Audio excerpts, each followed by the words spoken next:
Alright, so the last two topics for this video are checking solutions and then finding a solution by graphing. So in order to check a solution, we substitute the values into the equation. If the ordered pair makes both equations true, then it's a solution to the system. I'm going to jump back up to our graphs for a second, and I want you to take a look right here at this ordered pair. That is where both lines cross. It's an ordered pair that makes both equations true. If we're looking at this ordered pair, for example, it would make the blue equation true, but it would not make the red equation true, so it wouldn't be where the lines intersect.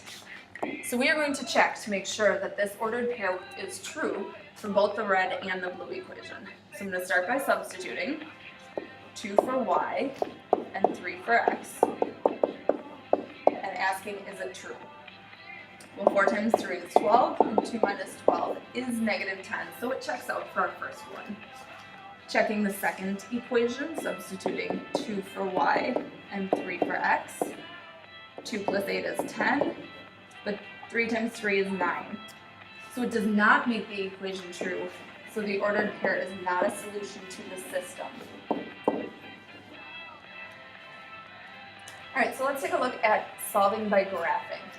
So my first equation is in standard form, so I'm going to graph it using intercepts. Substituting 0 for x, I get y equals 5, or an intercept of 0, 5. Same thing, substituting 0 for y, I get x equals 5, or the ordered pair 5, 0. So plotting those points, and try to make your line as precise as possible. I know with this, if I subtracted x from both sides, I would have a slope of negative 1.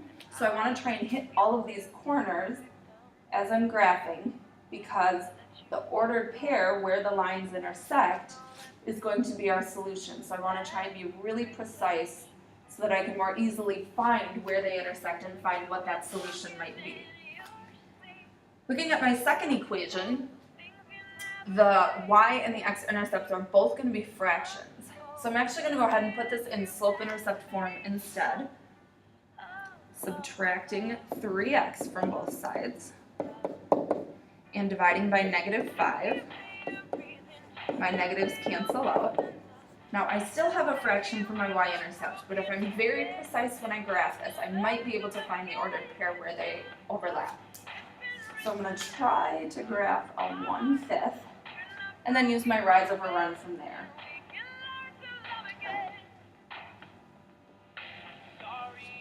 And again, trying to make my line as straight as possible to find where they intersect. It appears that they intersect here at 3, 2. Now graphing is the least precise way of figuring out a solution to a system, so I'm definitely going to check my answer to make sure it makes both equations true.